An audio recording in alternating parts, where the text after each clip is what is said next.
Good morning, students.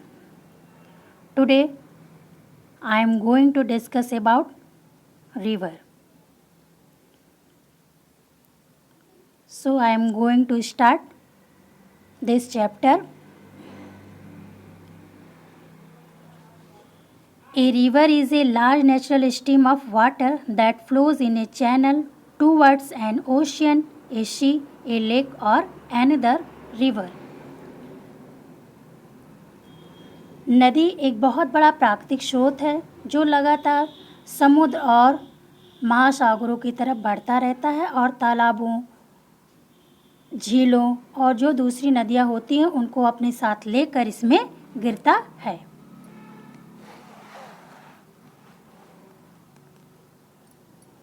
The source of a river are snow melting, spring and rain water. नदी का स्रोत है बर्फ का पिघलना, झरना और वर्षा का पानी। It flows down mountain through valley and plain into the larger bodies of water like lakes, ocean and sea.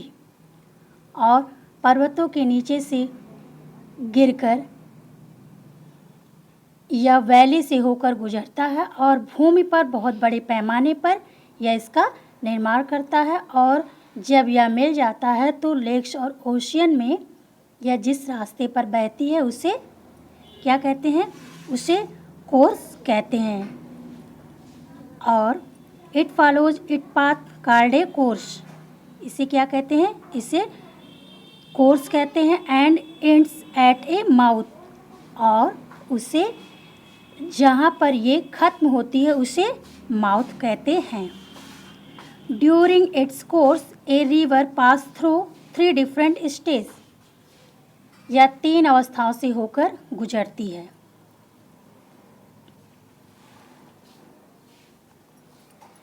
First, in the upper course the river is youthful.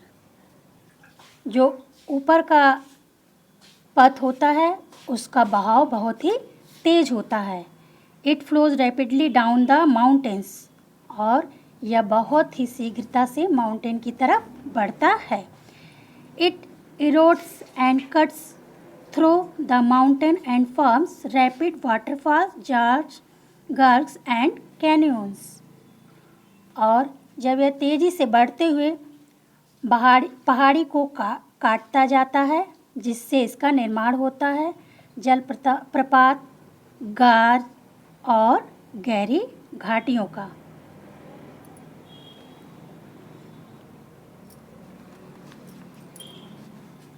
In the middle course, the river flows on a gentler slope with more energy. और मध्य पथ में जो इसकी ढलान होती है वो कैसी होती है? वो थोड़ी होती है और बहुत ही एनर्जी के साथ वह बह जाती है।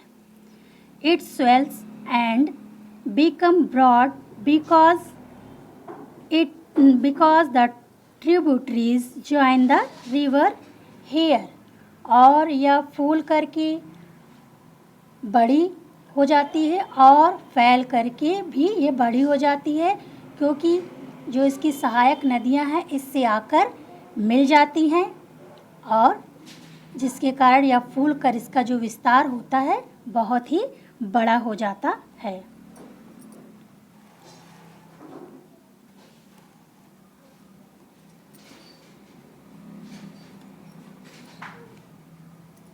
The speed of the river decreases and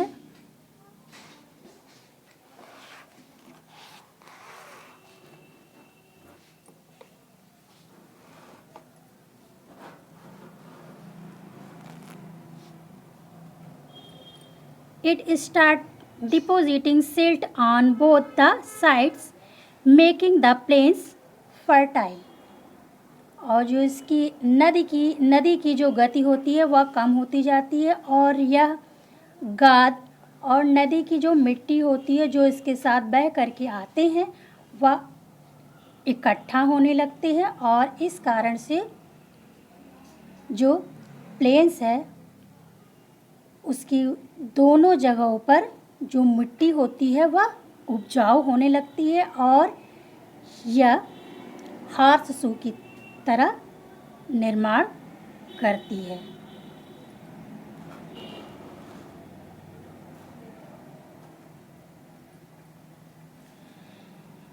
third है, in the lower course the river slows down. और जो इसका निचला पथ होता है या अंतिम पथ होता है, इसका बहाव एकदम धीरे हो जाता है। It branches out into many smaller stream called distributaries before entering the sea.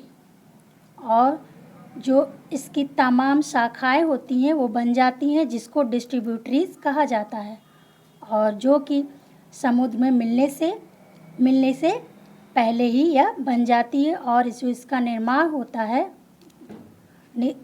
और यह जो निर्माण करता है वह डेल्टा का, जो नदी के सिल्ट के द्वारा बनते हैं।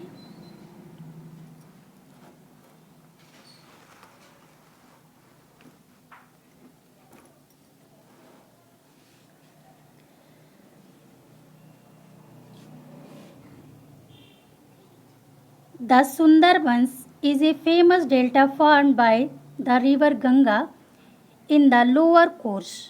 जो सुंदरबन का डेल्टा है बहुत ही प्रसिद्ध डेल्टा है, जो लोअर कोर्स में गंगा नदी के द्वारा इसका निर्माण हुआ है। Flood plains are fertile and good for agriculture because of the rich alluvium in flood water. जो बाढ़ वाला मैदान होता है वह बहुत ही उपजाऊ होता है, जो हमारी कृषि के लिए बहुत ही उपयोगी होता है, बहुत ही अच्छा होता है, क्योंकि जो बाढ़ से के पानी से जो मिट्टियाँ बहकर मैदानों में फैल जाती हैं वह बहुत ही उपजाऊ होती हैं।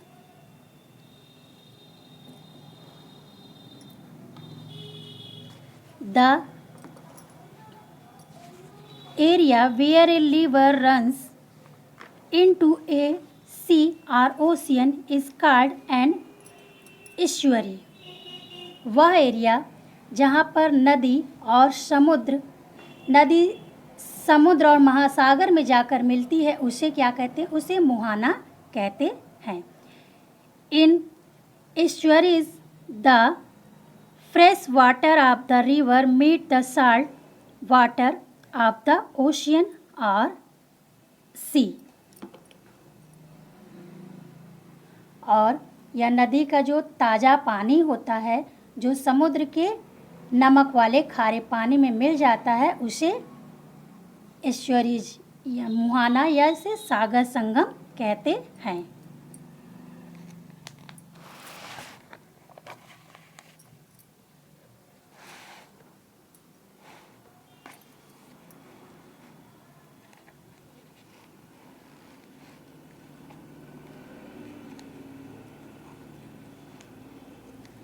Importance of rivers। Rivers are a major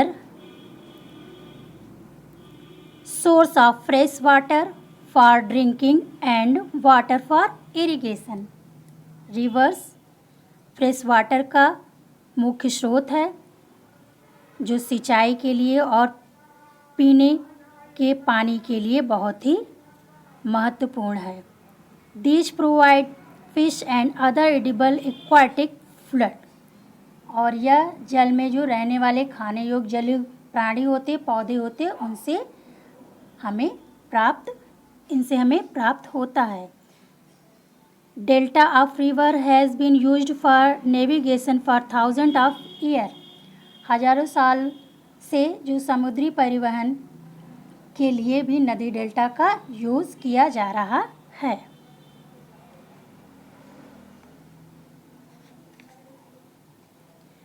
Most of the major cities of the world are situated on the bank of the river। संसार की जो मुख्य सिटीज़ हैं वह नदी के किनारे पर स्थित हैं।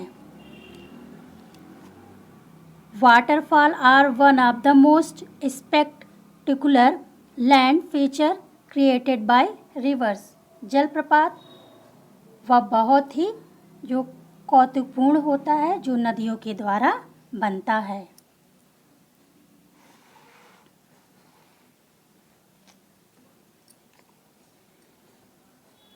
It is therefore no wonder that a large percentage of the world population lives near rivers।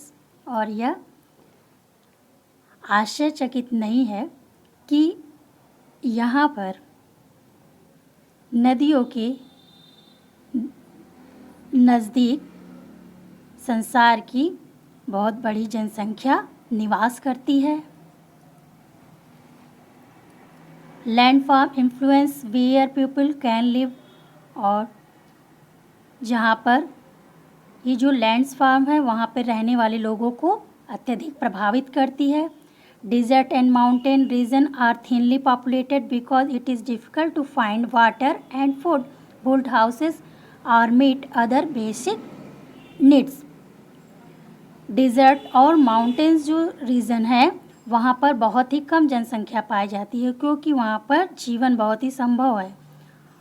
वहाँ पर जल और फूड का मिलना बहुत ही मुश्किल होता है। वहाँ पर घरों को बनाना और जो हमारी और भी ज़रूरत की चीज़ें होती हैं वो मिलना बहुत ही कठिन होता है। These days, however, due to modern technology, air conditioning and irrigation facilities, many modern cities are coming up even in desert areas।